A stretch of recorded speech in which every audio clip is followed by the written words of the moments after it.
I'm here at Crescent Beach in British Columbia. A little bit of an overcast day, so it's not too hot, a little bit muggy. This is the first time I've been to this beach. This is on the, what would this be? The more southerly end of Crescent Beach at a place called Christopherson Steps, which is 186 stairs down to the beach, where it's very rocky, but there are agates and glass here. Most of the glass is not very cooked, and I'll show you that later, but let's just walk along here. I brought my trusty children's rake, but it's not quite up to the task of these bigger rocks, especially those ones, but even these ones. The beach I normally use this rake at has much smaller rocks, more like these ones here, but this is kind of above the normal tide line. As you can see, here's the seaweed. So there's not much here in the way of sea glass. I did find a little piece of glass at that bonfire there near the log where there's been a bonfire. But this is a pathway that people walk straight down to the main part of Crescent Beach. So there's not going to be much here. So this is where I've been concentrating my efforts. It's sort of the top half of these big rocks and then in these little rocks. So just scanning for something that stands out, something not normal to this landscape, which is a challenge, but there are bits and pieces here and there.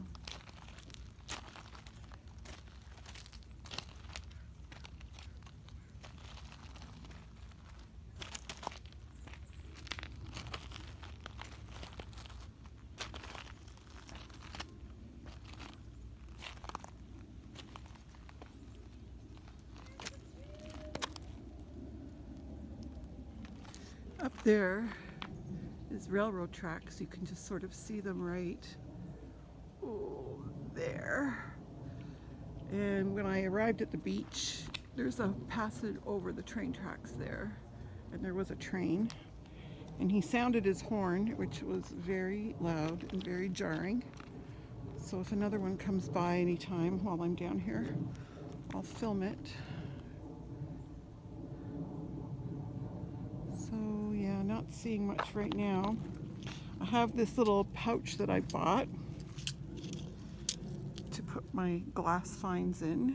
As you can see, there's some glass in there that I'll show you later. One really beautiful blue, but not at all cooked. So I picked it up anyway because it's pretty. I picked it all up because it's either pretty or it's dangerous in water that would be this shallow when the tide is in.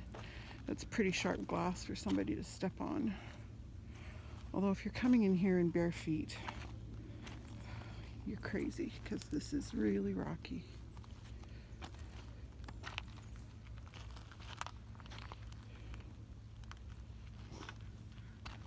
Let's have a look down here. I found quite a bit of glass further that way in rocks like this and about this far down into the tide line. Lots of broken shells. Hard to find whole shells. And they're not that interesting here anyway, the shells. It's not like some places where you get really beautiful exotic shells. These are just like, I don't know what they are. Kind of like that one there. Not a scallop shell, there's some kind of mussel, I think.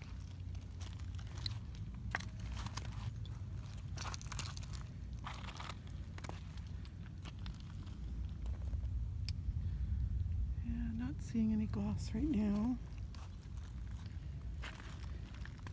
I was really hoping that this would be a good place. I read about it on the internet when I looked up where around here to get sea glass, because there really isn't very many places within a drive of my house. It's not like a trek. So I read that this place had sea glass, which intrigued me, and I thought this is great because it's only a half-hour drive from my house. It's a place I could come all year round and try and find some sea glass, especially after maybe a big winter storm. But so far it's been disappointing. I try again. You never know. It's a nice little white stone. It's been, where is it? Right there. It's a little bit green from the sea. I like that. Where is it there? Okay, here comes a train, like I said. I've backed away a bit because I don't want to be close to the tracks. It always scares me if they derail, although I'm still really close. So he's going to honk, it's going to be loud.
I found a little piece of green there, but when this train was coming, I realized the camera had turned itself off.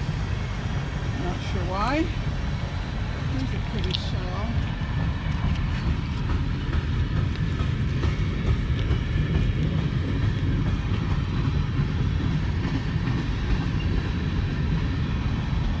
It's not very often you find whole unbroken ones like that down here.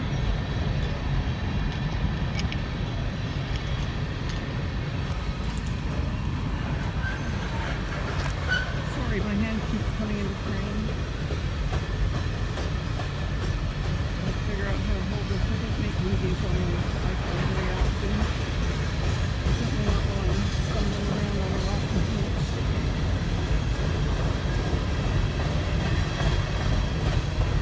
I'm going to get one of those little gimbal holders. My son-in-law has one, and they're amazing, and they're not very expensive. Steady cam in the film, it just keeps it level no matter what you're doing with your hand.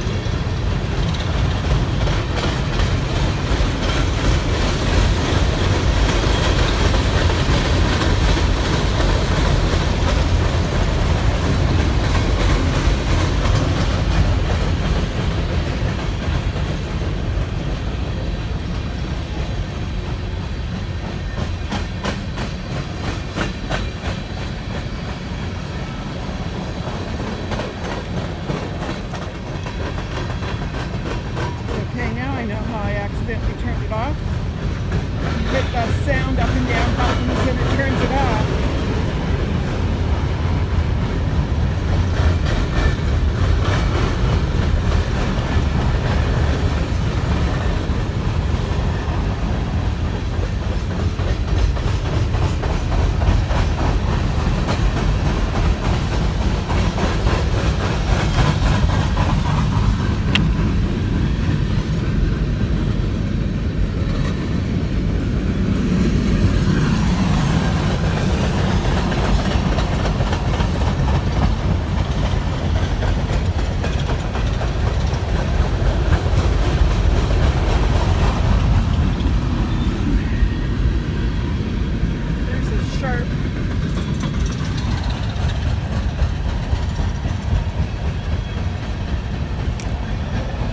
Very cooked piece of brown.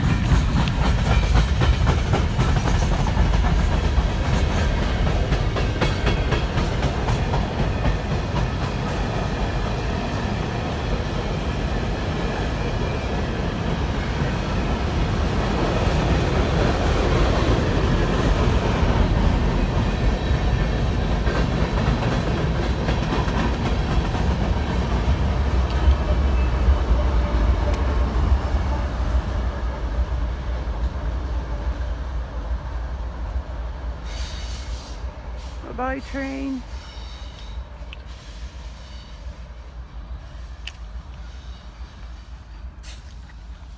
And peace is restored. So loud and long.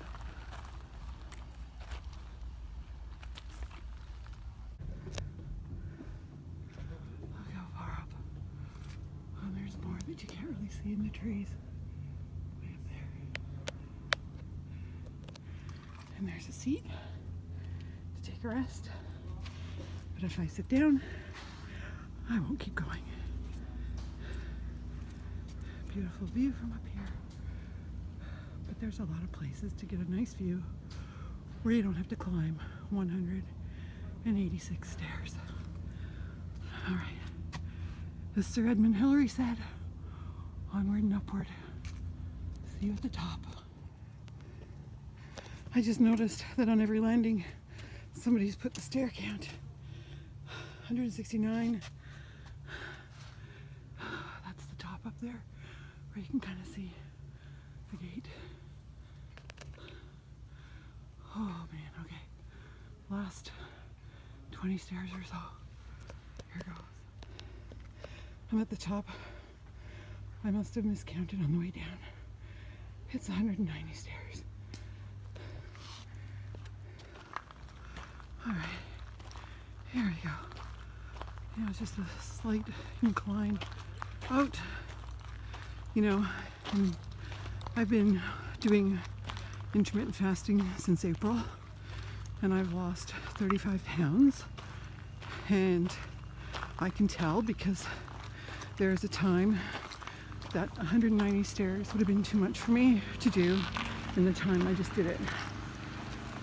I would have had to take several pauses, and this time I'm out of breath, and you know, it was a little bit hard on my knees, but nothing like it used to be. So I still have as much weight again, and then some that I want to lose, but wow, what a difference 35 pounds makes. Incredible, really. Such a pretty day. We're coming to my car. Oh boy, so pretty. It was supposed to rain today. I'm so glad it didn't. I've been stuck inside a dark studio pretty much all week, except for yesterday. We were on a soccer field for part of the day, and then in a house for the afternoon. And it rained on the soccer field, well, misty, spitting. So here's my little blue car. I'm going to show you my website. So see the license plate, SBB, because here's my website, sandybeachbum.ca. Go visit. All right, see you later. Okay, this is really annoying. This is the third time I'm doing this because for some reason it is not saving in landscape. It's saving in portrait mode. So now I'm filming it in portrait mode and see if it will do it in landscape. I'm not going to keep doing this.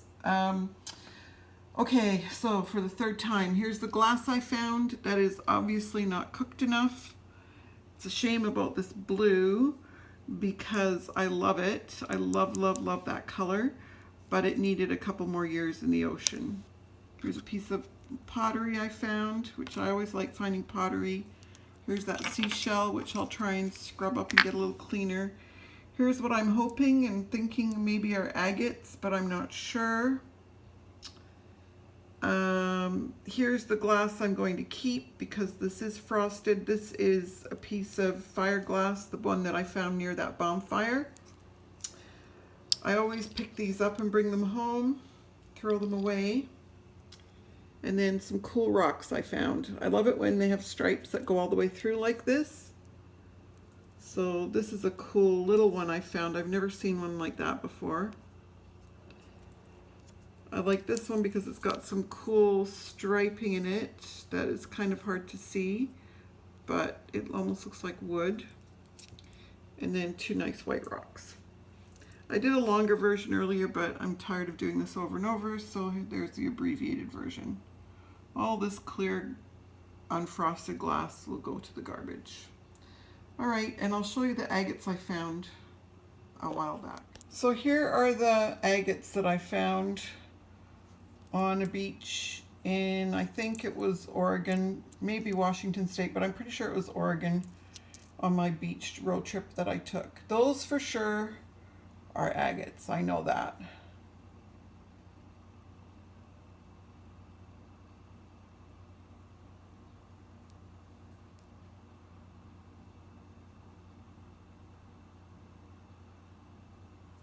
And all the rest of the rocks I have that I think are agates, I don't know. And I have a few more in my cupboard where I keep all my sea treasures. All right, that's it. See you soon.